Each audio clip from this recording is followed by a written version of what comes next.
Oh, hi everyone. Today I will be reviewing yesterday's recently released Simpsons episode titled Not It, which marks the first time not to feature any appearances from Bart and Lisa. For the first time ever, like I said, that they have finally broken one of the oldest trends, like they have never done this than before. As we all knew, this is just an outtake continuity within a segment of a television show that we all know and loved since 1987 to today. Although Krusty is about to take his monstrous form, that everyone has to save Kingfield through the way of what they could save the day. Although in a time jump, they realize that Krusty isn't the monster they thought he was, but he's still the clown in their reality that they love to think of him. So the plot is very simple. Now, as it all started, it all began when Homer and Marge, who live in Kingfield, are invited by Moe, Carl, and Barney, as they have been summoned here for a quest of why they want to attempt to take out Crusto, who's depicted as a Joker-like clown, as they have no idea what they were thinking of. To think of the biggest idea, their idea is that they have died trying of what they're trying to survive their attempts at getting rid of Crusto.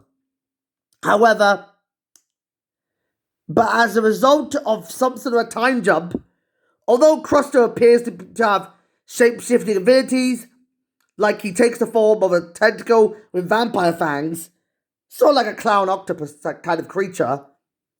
As a result of this, they are horrified that Crusto is still alive and yet to be seen trying to get what he wants.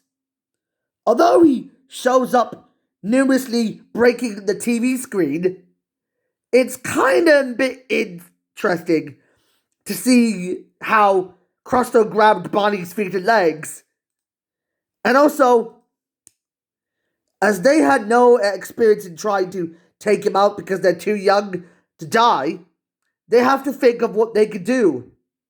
However, as little children, they had no idea what they're doing to try and think of their ideas of using their gadgets to get rid of him. But we cut to a time jump where Lisa and Bart do appear in it, although groundskeeper Willie is absent. And this is where Kingfield takes the form of New York City. And however, in this distant finale climax, the climax revolves around everyone being tossed into modern day obscurity, as we did see comic book Guy appearing in it as an unexpected character. However, unlike Welcome to the Club or Good Bart to the Ugly and Plus Anniversary, all the grown-ups are gathered together as they have to find a way out of defeating their old foe. The only way to do it is that they have to set all the ghosts free of that Crusto killed them all. However, even though they're just grown-ups who are no longer children, I know it feels like a distant sort of whole episode flashback to the first Treehouse of Horror. And what happened at the climax of it, the climax is where things get really, really serious. As I noticed, as a result of what we saw in the climax, as as everyone is being injured, we noticed that Marge used her quick thinking to seal Crusto away, and the rest was history. So, all I can say is, this is probably the best idea to destroy that unfunny clown. In order to get rid of his shape-shifting abilities, they realize the children of Kingfield need to be rescued. Yeah, with that out of the way, a lot of people have praised it because I noticed I actually kind of realized it stayed true to the text. As I noticed, this is quite an awesome attempt at being served as a prequel to Trios of Horror 33. As I know that From Here to Eternity, from what I saw, this one did a good job nailing everything quite right than what Black Adam could do. But I know the recently released Black Adam just bombed at the box office, and I noticed the ratings, not the ratings, it's only got 39% rotten at, probably around like Rotten Tomatoes. It did got a 7.1 out of 10. Audiences like it, but the critics, nah. I don't seem to understand the critics. Although it's a spin-off to Shazam, speak of Shazam, I felt aware that this is not what I expected it to be.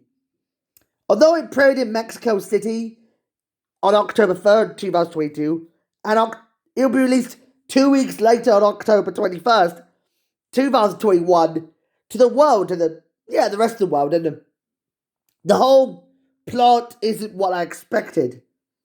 I didn't really expect the idea of the Black Adam movie being too much of a mummy ripoff. As I know, it's not what you expected. It just falls flat into what it's trying to think it's true. However, the writing and every single story idea is thrown out the window. As I noticed that there were loads of characters that appeared in it, like Black Adam. For some reason, he was bestowed upon getting the powers of various Egyptian gods because he had discovered why his likeness was used in a sequence where the wizard teaches Billy Batson of what he saw in DC League of Super Pets. Although Hawkman, who was involved in it, had summoned his members of the Justice Society of America, Atom Smasher, Sabak, Cyclone, and Dr. Fate, as well as Red Tornado, and also unexpected characters like Amanda Waller and Emilia Harcourt and Superman. They all showed up in it. It feels like an interesting connection, but I noticed that something felt off because I noticed Black Adam, who was originally going to appear in Suicide Squad, just got the Omniting boot. As I know that, despite my opinion of why they didn't want to put him into it, like they did to Riddler and Scarecrow, although the marketing is alright, but it only grossed like a budget. From a budget of $195 to $200 million, it only had $142.7 million.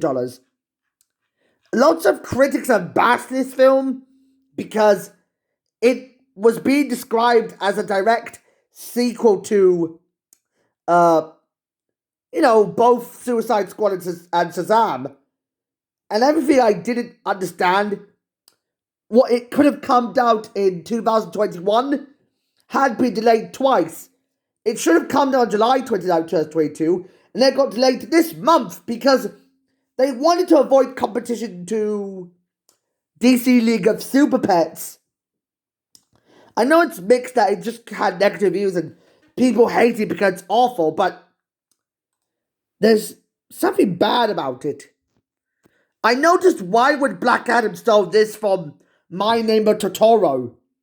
As I know, this one that I'm going to see on the stage production of next month's musical, as I noticed, it dealt with animism, Shinto symbology, and environmentalism, and the joys of rural living when it comes to discovering the main characters, Satsuki and Mei, interacting with friendly wood spirits in post-war rural Japan. Feels like a fun idea to do this.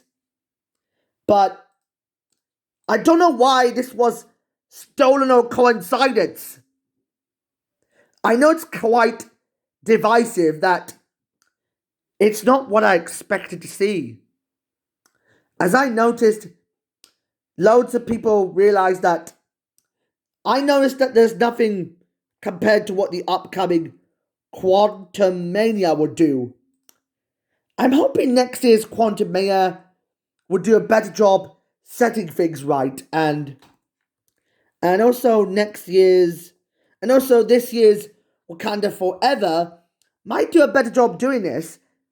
Although here's an Easter egg that it's coming out on my birthday. Yeah, this is how I learned my lesson. It's tough to be a god when you have a nod to your heritage. It's not what you expect to see. But I ran out of ideas because I just melted my brain cells to think of it. So, what I'm going to say is bye bye.